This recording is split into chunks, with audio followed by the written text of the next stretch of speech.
en nuestro país sino a nivel mundial, como es la megaminería metalífera y sus consecuencias territoriales.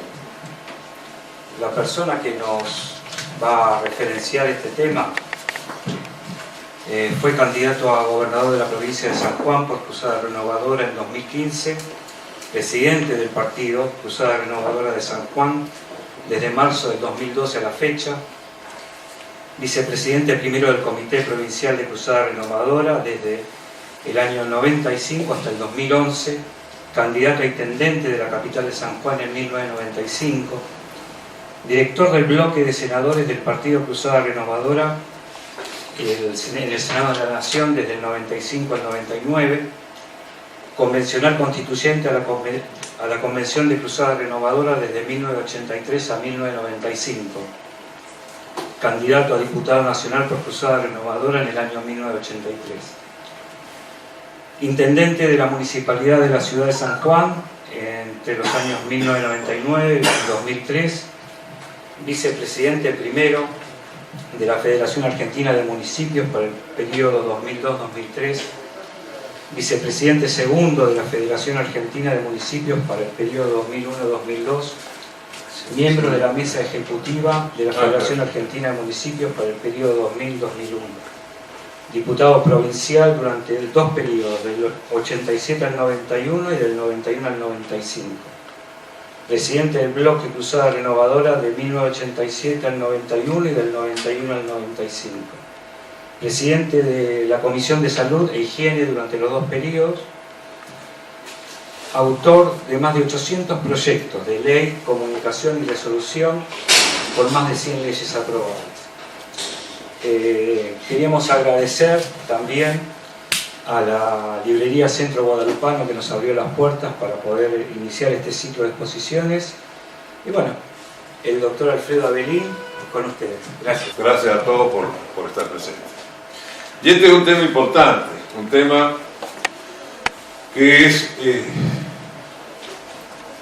manejado desde hace muchos años y que muchas veces la gente no conoce cómo fue, qué pasó y cuáles han sido sus consecuencias y cuáles son sus consecuencias. Yo tengo dos posibilidades. La primera es ir directamente al tema de lo que es el proceso minero, y la segunda es hacer un poco de historia. No sé qué es lo que prefiero. Si me dan 15 minutos hacemos historia en conjunto, y si no hablamos del tema minero. ¿Qué les parece? Vamos con la historia. ¿Están de acuerdo? Sí. Muy bien, vamos a la primera parte. 1684, Carlos II de España separa a Argentina de Chile por la cordillera de los Andes. O sea, cordillera de los Andes separada. 1776, por Real Orden de Carlos III se crea el Virreinato del Río de la Plata. En el 1817, San Martín vence a los españoles en la batalla de Chacabuco. En el 18, en la batalla de Maipú. En el 26, cordillera de los Andes, límite natural de Argentina-Chile. 1855, Tratado de Amistad, Comercio y Navegación. 1881, y esto, presten atención acá, 1881, Acuerdo, Altas Cumbres, Divisoria de Agua y a Perpetuidad, que fue ratificado en 1893, 1898, 1902 y 1945, que falta ahí. Se cede Puerto Natales a Chile, en ese momento pasa Argentina ante la bioceánica. Siguiente. Ven ustedes arriba, ahí, no sé si se ve, no. Ven esas flechas, eso es la parte alta, sería la cordillera de los Andes. Hacia el oeste, o sea, hacia el occidente, es lo que va a Chile, y hacia el oriente es lo que va a Argentina, que es referencia de la cordillera de los Andes. Acá. ¿Estamos de acuerdo? Sigamos. Hasta la próxima.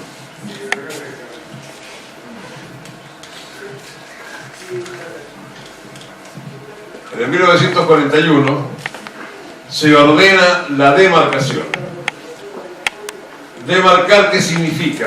Significa colocar hitos en las cumbres más altas. Eso indica que esa montaña más alta es la que divide al oriente y al occidente, de Chile por un lado y Argentina para otro. Entonces, el 2 de agosto de 1990, Menem y Aylwin dan instrucciones a la Comisión de Límites para demarcar. 2 de septiembre de 1990 se reúne la Comisión de Límites, Miró y Llanes, uno era Miró argentino y Llanes chileno. Se hace el borrador de los 24 puntos. Miró y Llanes informan a las cancillerías respectivas para la demarcación. Hay acuerdo en la Comisión de Límites. 31 de enero de 1991, Cariñano instruye a Miró para demarcar, siguiendo las actas del año 1898, Benito Moreno, Barros Arana, que eran los peritos argentinos y chilenos. ¿Se acuerdan que habíamos hablado de que habían acuerdos y protocolos 1881, 1889, 1902, 1945? Bueno, ahora están saliendo. Febrero del 91, Miró informa a Aritena y Olima el acuerdo sobre la demarcación. ¿Vamos bien? De repente hay una nebulosa. Marzo, abril, mayo, junio y julio no se nombraba nada. Hasta que en julio de 1991 Miró es citado por Olima. Olima era el vicecanciller argentino, que le informa de la poligonal. 2 de agosto del 91, reunión de Menem con Aylwin en Chile y oficialmente se define la poligonal. Ustedes dirán que es pito la poligonal, ¿no es cierto? Bueno, sigamos. Estos que ustedes ven ahí son los 24 puntos en conflicto que había en ese momento entre Argentina y Chile. Habían 24 puntos, de los cuales 22 puntos, que son todas las zonas más de ahí para abajo, las más altas hacia el sur, son las zonas que teníamos pequeños conflictos con Chile, que no eran importantes, no eran relevantes, pero eran conflictivos y que eran posibles de solucionar. Habían dos conflictos que eran más complicados, que era Laguna del Desierto abajo y los hielos continentales, que era el otro tema en conflicto. Continuemos. Eso que ven ahí ustedes, que es lo mismo que esto, en ese mapa, ustedes ven ahí arriba que dice Firloy, ahí abajo, en el medio un murallón, y más abajo está el Launet y el Stock. Eso es los puntos altos de esa zona del sur de Santa Cruz, en las que están insertos los hielos continentales patagónicos. Los hielos continentales son aproximadamente 22.500 kilómetros cuadrados, de los cuales 19.000 son de Chile, pertenecen a Chile, y 3.500 a Argentina. Pero eso es la zona de conflicto de los hielos continentales. ¿La tienen clara? ¿Vamos bien hasta ahí? Sigamos. Sigamos. Esa es la poligonal visto de otra forma. Sigamos. Bueno, ahí. Esto es lo que les decía recién. 19.000 kilómetros cuadrados son de Chile y los 3.500 son de Argentina. O sea, el 85% realmente es de Chile. O sea, que es el lado de la cordillera. 3.500 kilómetros cuadrados es de Argentina. Y lo próximo. Esto es lo que significa en un gráfico rústico una profundidad de 115 metros, una extensión de oeste a este de 40-60 kilómetros y de norte a sur de 200 kilómetros. Y eso es lo que significaría 42.000 millones de kilowatts por hora, lo que hace un grosor de agua en esa zona. Sigamos. Esos son los generadores, que es lo que se podría hacer en todo el sur argentino. Sigamos.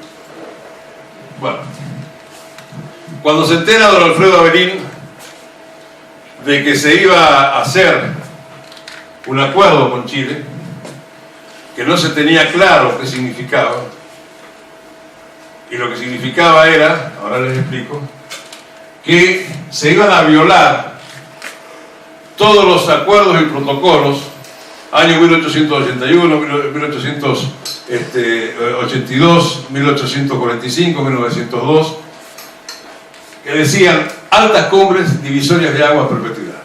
Lo que va hacia Argentina es para los argentinos, lo que va para Chile es para los chilenos. Eso estaba clarísimo, había que demarcar y lo delimitar. Y lo que se pretendía era delimitar. ¿Y por qué se pretendía delimitar? Porque había hecho un acuerdo los argentinos con los chilenos y habían planteado de que para solucionar el conflicto que había iban a hacer una zona que se llamaba zona de soberanía compartida, y en donde iba a entrar Laguna del Desierto y los hielos continentales. Entonces decimos, toda esa zona hacemos soberanía compartida, no hagamos problema, que pito y que flauta. Hasta que aparece, dentro de todo este esquema, el embajador argentino en Chile, que empieza a tener noticias, que ya voy a hablar de ese tema. Cuando se entera don Alfredo Avelín, y era senador nacional, escribe este libro. Y este libro se llama La historia nos juzgará, en la cual empieza a plantear la defensa irrestricta de lo que es la soberanía nacional, de los acuerdos de 1881 en adelante, de que se debía respetar las altas cumbres divisorias de agua a perpetuidad y que si no se debiese entregarse la zona de hielos continentales al vecino país de Chile. Se hicieron más de 60 o 70 proyectos entre comunicación, declaración y conferencias para que no se entregara. Intertanto, había un senador nacional, presidente de la Comisión de Minería de la Cámara de Diputados, primero de diputado y después de senador de la Nación, que dice, nosotros tenemos que aceptar lo que están diciendo. Y escribe este libro, el libro oficial lo tengo guardado bajo llave, que se llama Hielos Continentales, aprobación, rechazo o superación. ¿Qué significa superación? Entrega. Significa entrega. ¿Quién lo escribe? El presidente del bloque de senadores justicialistas, que se llama José Luis Gil, el ingeniero José Luis Gil. La próxima. La próxima. ¿Qué dice José Luis Gil? Asociación de Chile al Mercosur, la integración física a través de 3 espacios, los convenios de control integrados de fronteras, el eventual mercado común patagónico, la integración energética, y aquí va la integración minera, el turismo, la combinación, toda una serie de versos. Todos estos factores nos indican la conveniencia de que los países acuerden entre sí los límites físicos de sus territorios. Esto es lo que está escrito en este libro que está fotocopiado, y lo otro está guardado. Continuamos. Hasta que de repente, don Alfredo Avelín hablaba en esos años de 2 cosas: de respetar la soberanía nacional y de no entregar el agua que representaban los hielos continentales patagónicos. O sea, el debate estaba metido ahí. Lo otro se había escrito, esto no tenía relevancia lo que había escrito Gioja, pero nunca nadie sabía el por qué. Creíamos que era para acordar los 24 puntos del conflicto. Porque entre medio, ¿qué había ocurrido? Había ocurrido de que se habían solucionado los 22, pero faltaba Laguna del Desierto y los hielos continentales. Hasta que aparece eso, que es un librito, también guardado y fotocopiado, que se llama Los hielos continentales. Entrega de territorio nacional a cambio de un gran negocio, 2 puntos, la minería. ¿Quién era este hombre? Este hombre era Oscar, digo era porque hace un año que ha fallecido, era Oscar Espinosa Melo. Voy a ir mezclando cosas. Cuando no entiendan, me gustaría que hablásemos, ¿no? Porque si no... ¿Se acuerdan ustedes aquel embajador argentino en Chile que fue echado porque hacía fiestas en la embajada de Chile con mujeres, whisky, no sé qué cosas más? ¿Se acuerdan ustedes? ¿Quién era? Espinosa Melo. Espinosa Melo. Bueno, ahora yo les voy a contar la historia.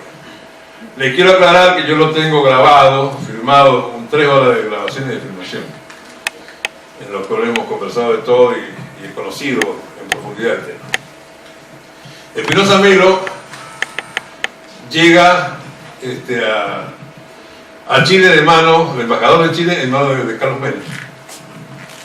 Empieza a trabajar y en un momento determinado le dice a Menem: mirá, Carlos, yo tengo llegada a Alwin, como embajador, pero tengo llegada a Alwin, podemos solucionar los puntos de conflicto.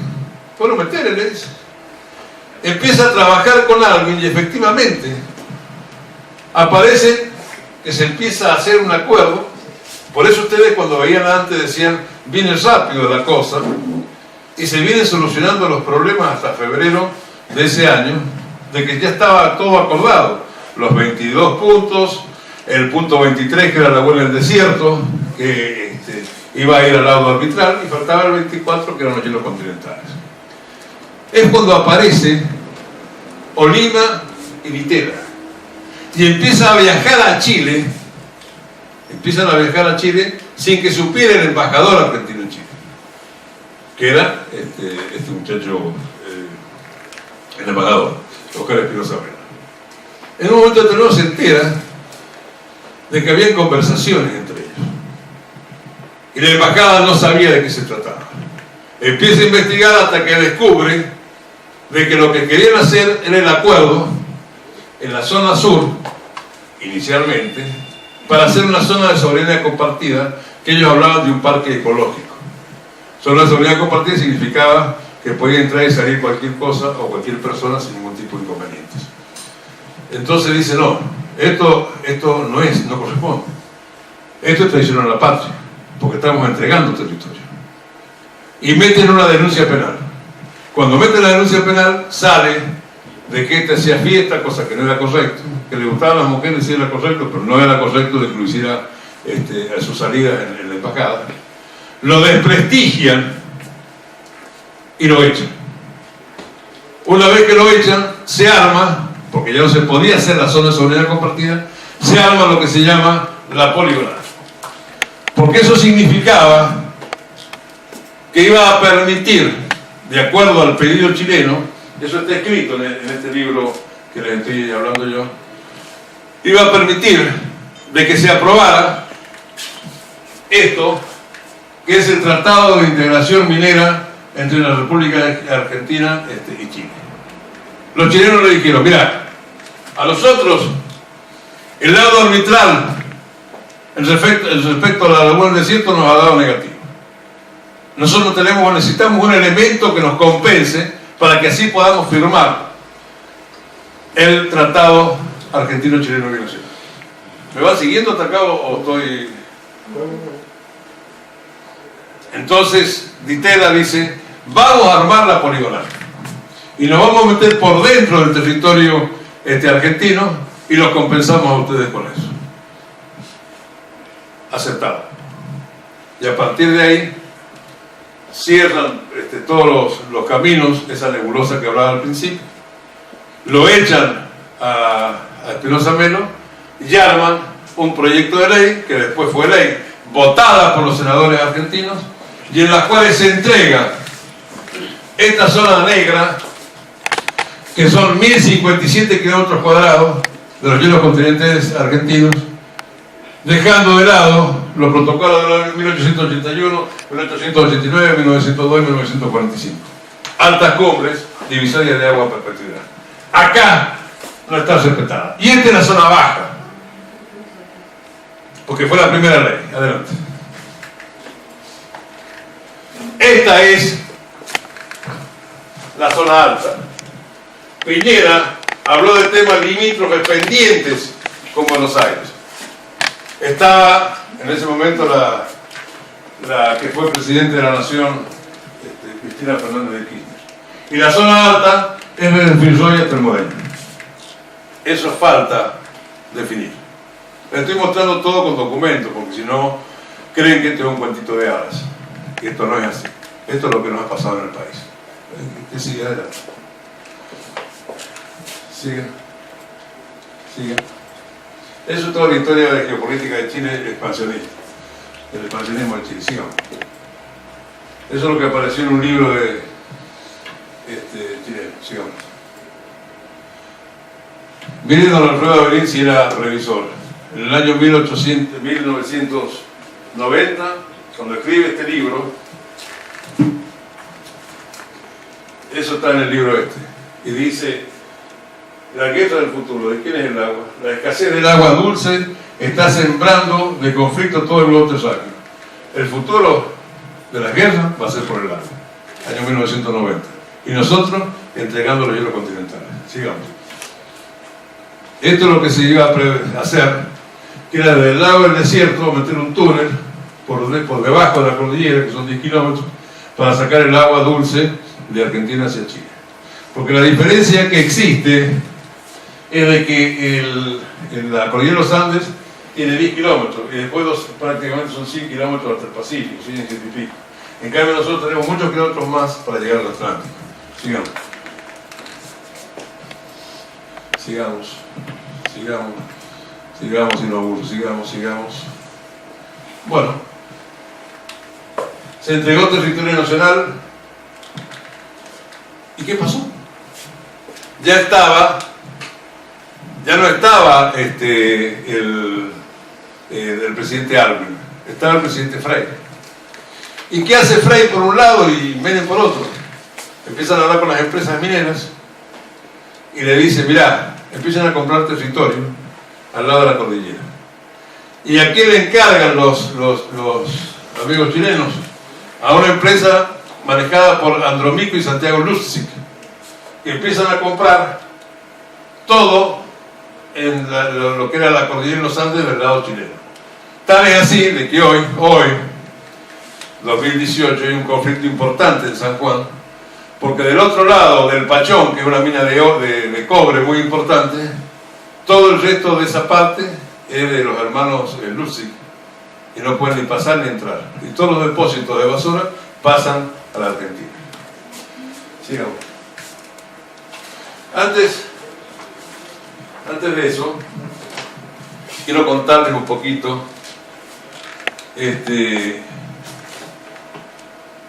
lo que me entrega Espinosa Melo. ¿Qué es esto?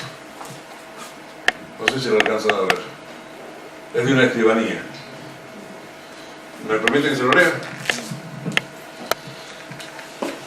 Bueno, mayor de edad, que doy fe, dice, quien me expresa que ha solicitado la intervención del escribano, a fin de que deje transcrito en el protocolo la manifestación que a continuación va a efectuar, a fin de que la misma pueda ser utilizada en quien corresponda. Y continúa diciendo el requiriente que en pleno uso de sus facultades intelectuales, lo cual certifico, dado que de su acertado modo de razonar, que bajo ninguna circunstancia, y además siendo católico, apostólico y romano, he pensado, piensa o pensará en la comisión de suicidio.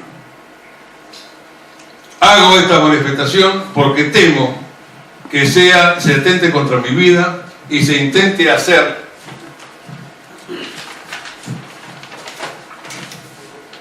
aparecer este hecho como la comisión de un suicidio o de un accidente. Bueno, sigue hablando y dice, quiero decirle de que si me pasa algo, los hermanos Guillermo y Andrómico Lustig son los responsables. Santiago de Chile. Esto es lo que hizo el embajador argentino de Chile, Espinosa Melo, después de Frei. Bueno. Había un acuerdo entonces porque cuando descubre Espinosa Melo esto, habla con un empresario. ¿Lo estoy aburriendo? No. Habla con un empresario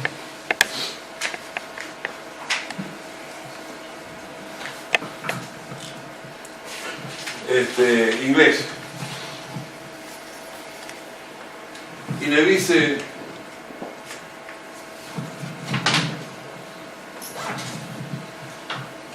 lo siguiente. En un encuentro mantenido con un importante banquero residente en Gran Bretaña, él mismo opinando sobre el futuro de la economía de nuestro país, me dijo: en la actualidad tiene características que pudieran clasificarse como volátiles, pero dista mucho de ser de alto riesgo. Todo esto cambiará a corto plazo, debido al espectacular crecimiento que aportará el desarrollo de la minería. Le solicité precisiones y me dijo lo siguiente: las grandes corporaciones mineras habían hecho prospecciones con los más modernos medios a su alcance y que los resultados sorprenderán por la espectacularidad de lo que se tiene. Argentina, en los próximos años vendrá en la Argentina convertida en una de las mayores potencias mineras mundiales. Estamos hablando del año 1992 93. Bueno, entonces, ¿qué ha pasado? Las grandes empresas mineras, las grandes corporaciones mineras, han hecho prospecciones satelitales y vieron que en toda la cordillera de los Andes había una gran cantidad de metales que se llaman los polimetales. ¿Qué hace falta entonces? Hace falta que haya un acuerdo con los gobiernos que tomen la decisión política de poder ingresar. Una vez que se toma esa decisión política, que evidentemente se ha tomado, ¿qué es lo que hace falta? Hace falta leyes.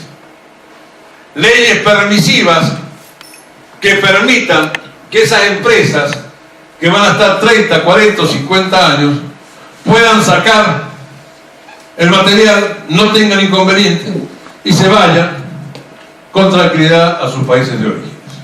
¿Me van siguiendo? ¿Por qué hacía falta Chile? Porque Chile tiene tradición minera, porque Chile tiene empleados y obreros que manejan bien el tema, y porque está cerca del océano Pacífico. Porque a partir de ahí tienen menos costos y pueden salir rápidamente de ahí. Entonces, prospección minera, existe minería, hacen acuerdos con los gobiernos, hacen falta leyes. ¿Y las leyes quién las manejan? Los legisladores nacionales, senadores y diputados nacionales. ¿Quién estaba en la Comisión de Minería del Senado de la Nación? José Luis Fiore, que fue el instrumento de Carlos Menem. Estas son las leyes. 24.196, inversiones mineras. 24.296, modificación de la ley 24.196. Ratificación del Acuerdo Federal Minero. Financiamiento y devolución del IVA, modificaciones. Tratado de integración y complementación argentino-chileno. El tratado completo lo tengo, porque no hace falta que lo traigamos. Sigamos. ¿Y qué dicen? ¿Qué dicen en resumen las leyes? Si hay algún empresario, hágase minero, porque fíjense lo que le voy a leer. Estabilidad fiscal por 30 años. Doble deducción de gastos de exploración y amortización acelerada de maquinarias, construcciones, vehículos e infraestructura. Trasladar el quebranto indefinidamente hasta que la empresa genere ganancias que permitan liquidarlo. Devolución del IVA que paguen por las importaciones y adquisiciones de bienes y servicios. Excepciones de aranceles y tasas aduaneras. Escuchen esto que es importante. Deducción, repito, deducción por gastos de conservación de medio ambiente. Deducción por gastos de conservación de medio ambiente. Después se los cuento de qué estoy hablando. Excepción del impuesto a la ganancia y a la ganancia mínima presunta. Excepción del impuesto de los activos. capitalización de los avalúos de reservas mineras, en devolución anticipada y financiamiento del IVA, excepción de contribución sobre la propiedad minera, excepción de todo gravamen y tasa municipal e impuesto a los sellos, reembolso por puertos patagónicos del 5%, ley 23.018, excepción del impuesto al cheque, decreto 613 del 2001, 100% de deducción de impuestos de combustible líquido. ¿Qué tal, muchachos? Sigamos. La próxima. Lo que no les dije, que este es el póster. ¿Cuánto dejan? Nada. No, sí, cómo no. No soy irrespetuoso, mi amigo. ¿Cómo va a decir que no deja nada? Deja el 3% a boca de mina, a simple declaración jurada. 3% boca de mina a simple declaración jurada. Ahora bien, yo soy el Estado y mi amigo es la empresa. Entonces viene el empresario y me dice: Estado, yo le juro que he sacado 100 kilos de oro. Entonces yo le debo creer. Sobre los 100 kilos de oro, a usted, Estado, le corresponde 3 kilos de oro. Entonces yo digo: bueno, muchas gracias, porque hay que agradecerles a los amigos. No, espere. De esos 3 kilos de oro, yo saco 1,5 kilos, porque esto es lo que yo he gastado, ¿se acuerdan que les dije? En cuidar el impacto ambiental. Esto es lo que está pasando. ¿Y qué es lo que produce la megaminería? Un detalle, ¿me permite? Y el impacto ambiental encima está chequeado por la Secretaría de Minería, no tiene ninguna injerencia en medio ambiente, que fue una discusión muy áspera en aquella época entre el presidente de la Comisión de Medio Ambiente y el de la Comisión de Minería. Así es. Obviamente que ganó la Comisión de Minería. Yo hoy estaba enjuiciado. Así es, muy bien los aportes, gracias. Bueno, sigamos. Megaminería química, ustedes ven. No, todavía no, por favor.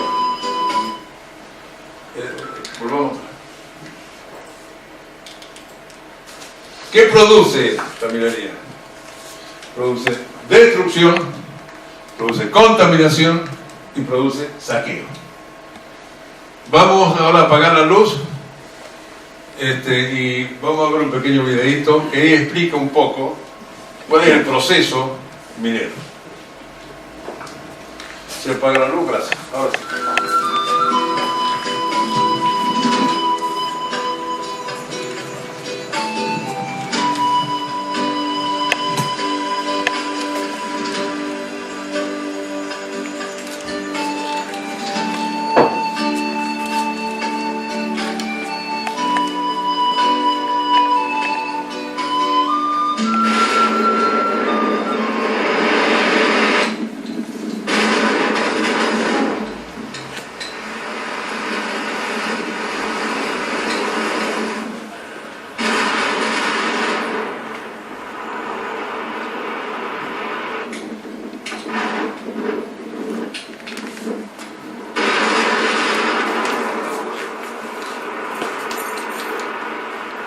Hoy en día el proceso minero que se está aplicando en la alta cordillera no es el proceso minero convencional, sino se denomina el proceso minero químico, o sea, la minería química. Esta minería consta de los siguientes pasos. Todo arranca con una voladura, el cual el mineral es liberado de su roca natural, es trasladado a una planta de molienda, en donde se hace una primera molienda, que es molienda gruesa, y después se pasa una molienda más fina. De ahí se traslada a una pila de lixiviación o a unas bateas de flotación. En todos los casos se usan productos químicos, ya sea en el oro, el cianuro, en el cobre, ácido sulfúrico y millones de tóxicos más. Con ese proceso se extrae el mineral de la roca mediante distintos procesos también químicos y produce desechos tóxicos que en unos casos son dejados en las mismas pilas de lixiviación y en otros en tremendos diques de cola. Para que nos demos cuenta, el dique de cola de Pascua Lama tendrá más de 360 hectáreas y con una profundidad de 4 kilómetros de profundidad.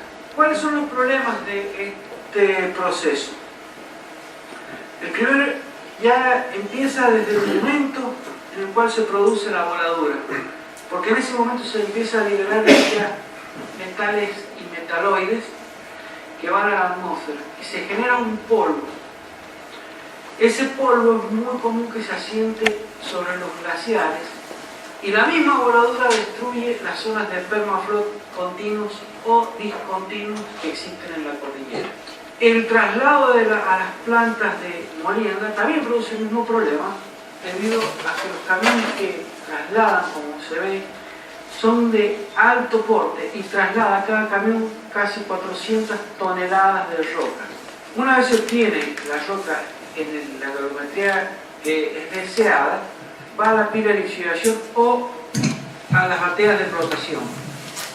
Los desechos que se producen en las pilas de lixiviación quedan restos de cianuro y otros metales que no son necesarios o no son rentables económicamente traer, y residuos de los mismos metales, que con el tiempo eso empieza a drenar y a generar, que es el gran problema de la minería, el drenaje ácido. Esos drenajes se instalan en los cauces de agua, los cuales afectan a la producción y al consumo humano. ¿Qué sucede con este tipo de minería? Que este tipo de minería necesita fuertes cantidades de agua. Entonces, todo esto que hemos mencionado se produce en los lugares de formación o donde hay fuertes cursos de agua, porque si no hay agua no pueden existir. Entonces es lógico que estas pilas de desechos generen drenaje ácido.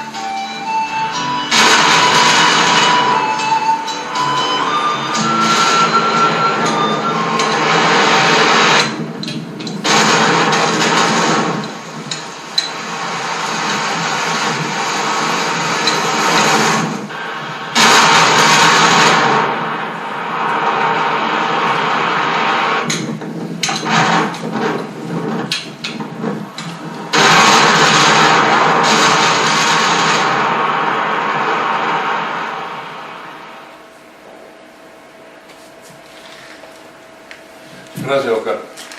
Puede prenderlo. Puede prender la luz.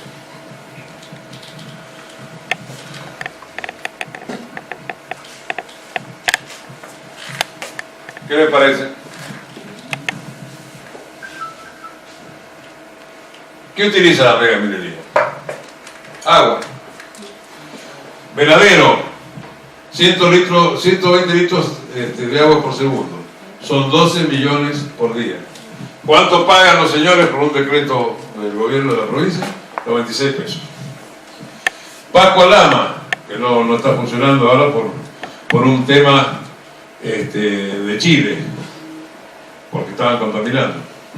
1000 litros por segundo, 87 millones por día. Eso iba a afectar el río San Juan. No está todavía. Pachón. Esa es de cobre. 1000 litros por segundo, 87 millones aproximadamente. Comparativamente en San Juan se consumen, como dice ahí, 15 millones de litros de agua diaria, que se divide entre la producción y el consumo humano. Estos señores utilizan 12 millones de litros. ¿Me van siguiendo? Sigamos. La próxima. Y gracias por la paciencia, amigo. ¿Qué utilizan? A su vez, cianuro. 6 toneladas por día, explosivos, 10 toneladas por día. Sigamos. Declaración de Berlín. Esto es, se reúnen los científicos en Berlín y dicen, ¿qué es lo que es el cianuro? El cianuro es irreparable, irreversible e incontrolable. Pero cuando empieza, es muy lento. Pero una vez que se penetra no lo sacamos más. Perdonen el gráfico, pero eso es una tonelada de roca. Antes la ley minera era de aproximadamente 18 gramos por tonelada de roca. 18 gramos. Ahora es 0,5 o 0,6 gramos por tonelada de roca. Eso es lo que hay como en el tema de oro, nada más, digamos. Una tonelada se extrae 5 gramos, una onza 31,10 gramos, póngale 32. O sea que hace falta remover 6 toneladas de roca para extraer una onza de oro. ¿Me van siguiendo? En esa época que está hecho este video, la onza de oro salía $2.000. La próxima. Les cuento.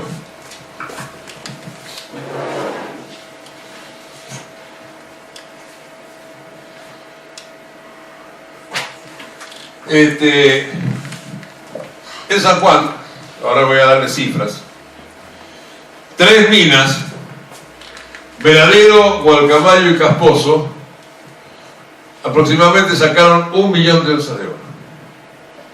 Entonces hagamos el razonamiento.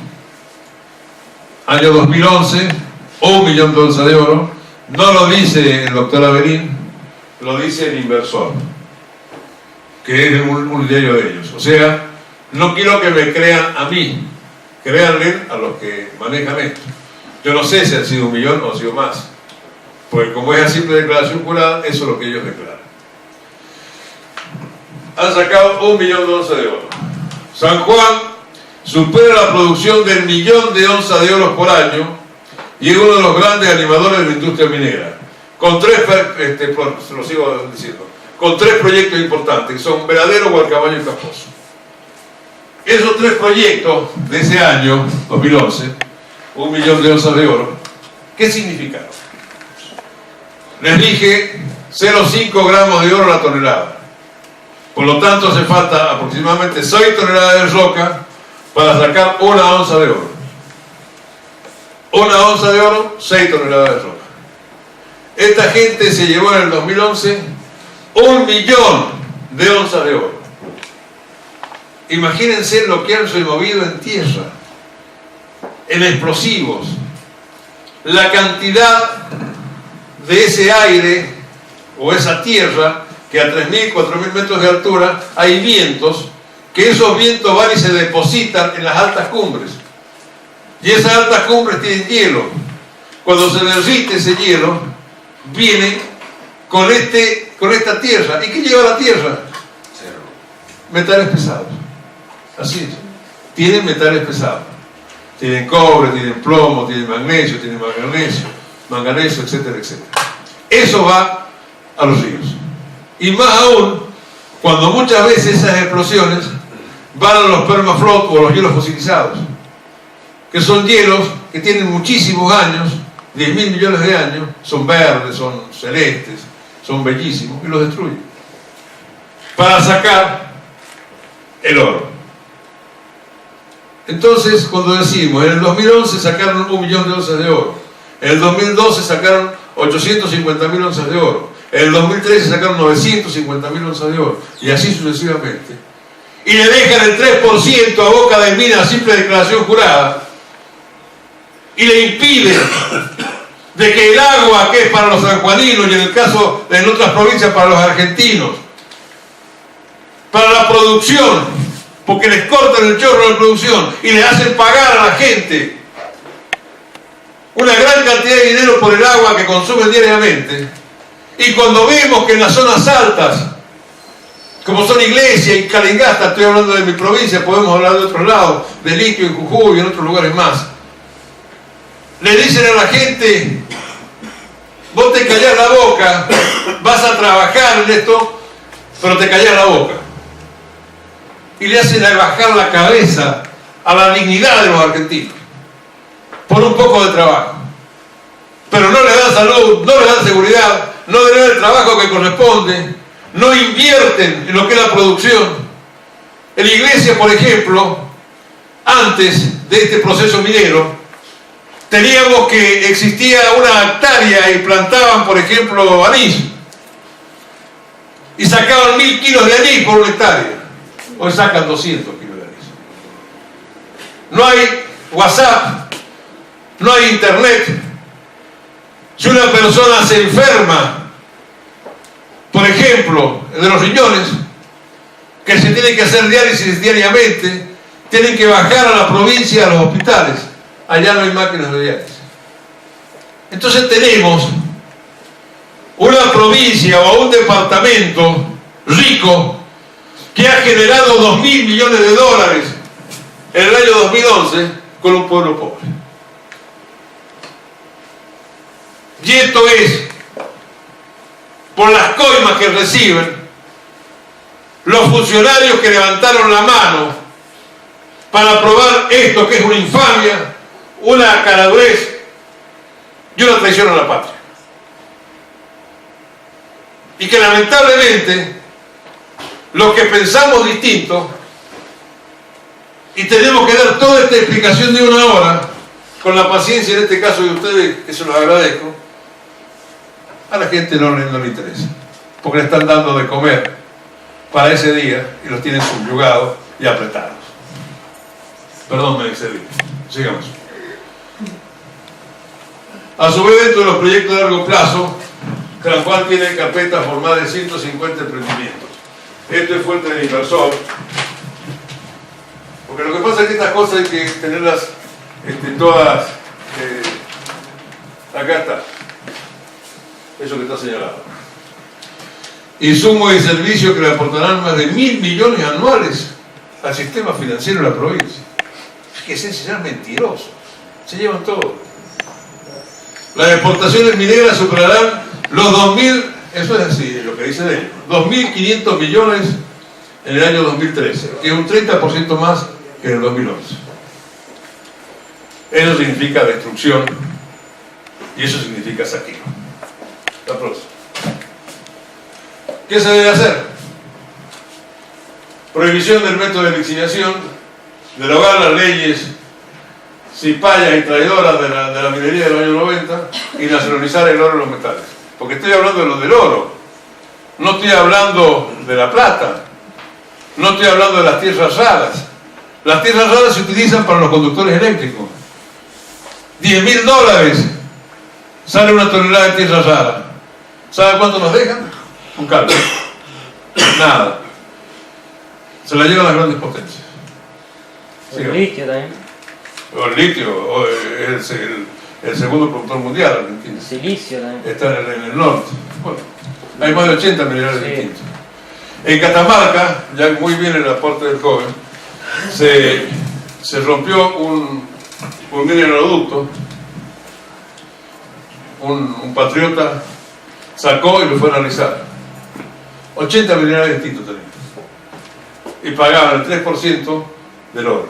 Nada más. Bueno, este es el señor Gioja, le dicen el gerente de la base. Ahí está la bandera, que es la bandera de Canadá, acompañando a la bandera argentina. Bandera de Argentina, la de Canadá y la de la base. Sigamos. Ahí está. Lo muestro porque no van a decir que es invento mío. Sigamos. Don Alfredo Averín, esto es una cuestión personal ya. Lo pongo porque es necesario hacerlo. Le decimos gracias a don Alfredo por enseñarnos el camino de la patria, del honor y de la lucha. Fue gobernador de San Juan y se opuso al ingreso de la mega minería química a San Juan. Se opuso en el 2002, cuando se firmaron los 14 puntos que exigía el Fondo Monetario Internacional, que exigía bajar los sueldos y echar gente a la calle. Él dijo, yo no firmo estos puntos. Yo no soy capataz de los pobres, perdón, yo no soy verdugo de los pobres ni capataz de los héroes internacionales, yo no firmo. De esto se aprovechó Gioja, habló con Dualde y con Labaña y le dice, mirá, este turco te va a voltear el acuerdo con el Fondo Monetario, en la cual había que firmar los 14 puntos, así que hay que voltearlo. Pero no era cierto. A Gioja no le interesaban los 14 puntos. A Gioja le interesaba de que él, el proceso que había hecho él, había sido de creer que iba a ganar las elecciones en el 99. Si ganaba en el 99, que ya había un proceso de minero en marcha, porque estaba la exploración y empezaba la explotación, y había que hasta aprobar el impacto ambiental. Cuando Averín se entera de lo que iba a pasar, le dice, no, yo no firmo esto. Yo no estoy de acuerdo con la mega minería de esta forma. Y tampoco estoy de acuerdo con los 14 puntos. Gioca se dice, bueno, con estos 14 puntos voy a hacer un lobby, que lo logró, hizo un boicot y un complot, que significó no mandar la plata a la provincia, hacer un acuerdo con los gremios docentes y de UPCN, presentaron un juicio político y lo echaron a Belín por no pagar los sueldos. Y después de eso, a los 3 días, no te veo las fotos, aparece Labaña y Dualde dándole 50 millones de pesos, dólares, a San Juan para que pague todo, se regularice la situación y a los 6 meses se apruebe el impacto ambiental. A Belín le hicieron lo mismo en San Juan que lo que le hicieron a Espinosa Melo cuando iba a denunciar la traición a la patria. A ver la que sigue. Bueno, las expresiones para despedir.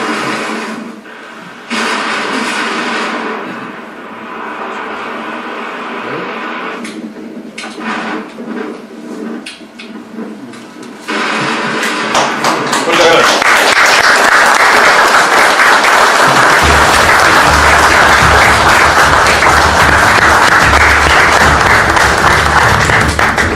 Además, esto transforma el paisaje. Destruye todo. Todo.